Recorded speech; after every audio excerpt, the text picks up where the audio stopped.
Hello out there, my name is Milesy and welcome to my channel. Today I'm going to be showing you how to prime canvas for a certain type of acrylic painting. And I'm using a canvas board, which is the same thing. Instead of being stretched over bars, it's just stretched over a wooden board, but it is still canvas. And you can see that it's very rough, the canvas that I have here. There's lots of little pock marks and holes, and you can really see the texture of the canvas, and for some painting that is very desirable. For other types of painting, like the character portraits that you'll see on Reddit and other social media, the types of acrylic paintings that I do, you really want a perfectly smooth canvas. So there's two things that you need to do this. You need some acrylic gesso, and you need a gesso brush. And they're different from paint brushes because they don't hold a lot of the gesso or paint. They're meant for doing very thin layers, so make sure that you're using a gesso brush and not a paint brush. And gesso is basically, it's a mix of acrylic paint and glue. So what you're going to do is paint on your canvas a thin layer of gesso going in one direction, either up and down or left to right. And then you're going to let that completely dry. And I had a little bit of help with this. I would put a fan down, and I was actually going through about 3 or 4 canvases as I was filming this. So you'll see a lot of time jumps, and doing several canvases at once will help pass the time. So we let that dry, and then we're going to come back and do a second coat the other direction. So we went landscape before, now we're holding it portrait, and we're going in the opposite direction. So if you went side to side the first time, you'll go up and down this time. And this is just to make sure that every surface on the canvas has been completely covered. Because what we're going to do after this is we're going to take some sandpaper. And I tend to use about 5 or 6 steps depending on how smooth I want it to go. I'll start with the rougher sandpaper, and then I will go to the more fine-grained stuff. So once it's completely dried, we're going to take the rougher stuff, which is 240 in this case. And you don't really want to press down, you don't want any real pressure, but you want to very gently sand your canvas going in one direction. You don't necessarily have to sand it in both directions, but you're just going to lightly sand off any roughness, and you want to make sure that the gesso has completely dried. If it hasn't, you'll run into a lot of problems. So get a fan, find some other things to do, and be prepared for each one of these to take about 2 to 3 hours to do, depending on the size. I think I spent about 2 hours on this one. If I had a really big canvas, it might even take closer to 4 or 5, because that's a lot of gesso to dry. And what the sandpaper does, which I'm having a hard time holding, what it does is it just takes any of the little ridges or valleys that might have occurred from the gessoing process, and you're sanding those down. You don't want to sand off everything that you've put down, because what we're trying to do is fill in those gaps that were in the canvas to begin with. So what we're trying to do is take this canvas, which will take paints very nicely, and we're trying to make it as smooth as possible.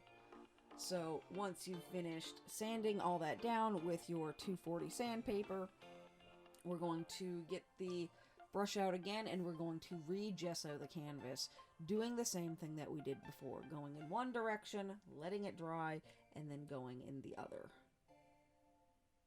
Now we're going to step up the sandpaper. We're using 400 grain, and what these steps do is every time you go up to the fineness of the grain, we're making the canvas a little bit smoother. If you wanted to start off with the highest grain one, you're going to just waste your sandpaper, so you need to slowly work up.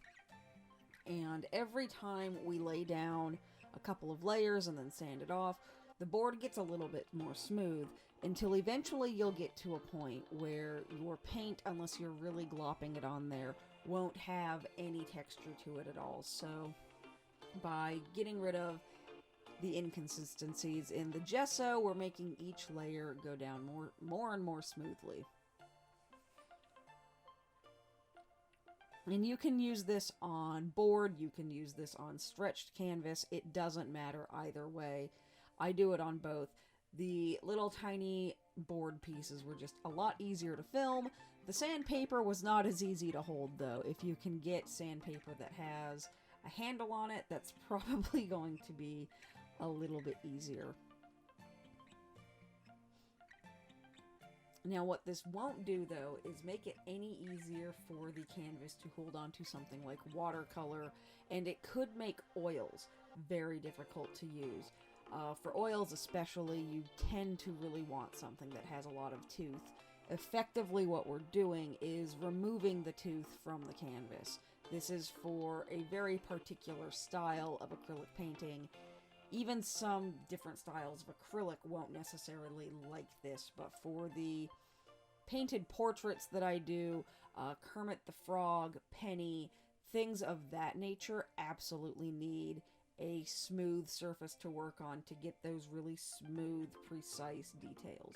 And that's what we're doing this for. You don't have to do this for every single canvas.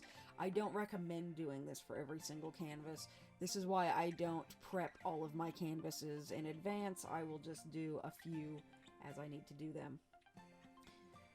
So once we have sanded it again, make sure that there's no dust on it, and then once again we're going to gesso the canvas the same way that we did before, going in one direction, letting it dry, and then going in the other. And it doesn't matter if you switch it up between the steps. You can start off going horizontally one time and then start off going vertically. It doesn't matter, just as long as you do 2 coats in both directions.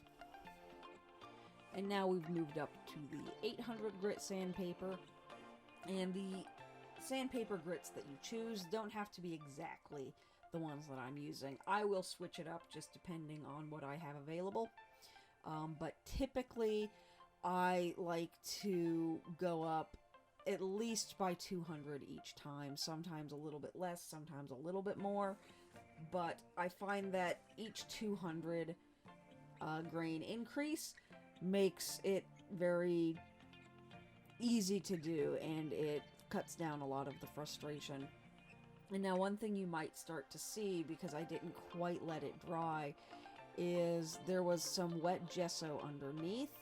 The surface was dry, but underneath was not, and you can start to see these little black lines appear. That might seem like you have damaged your canvas.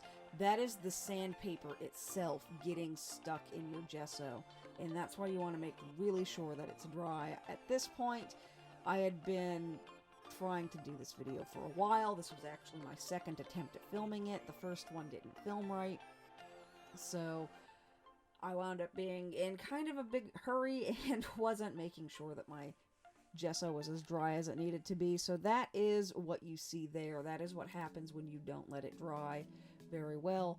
And so I just wetted down a paper towel, and I'm trying to pick up the dust without picking up the gesso. And when the gesso is completely dry, it won't get picked up, but I'm still trying to be very, very careful about it.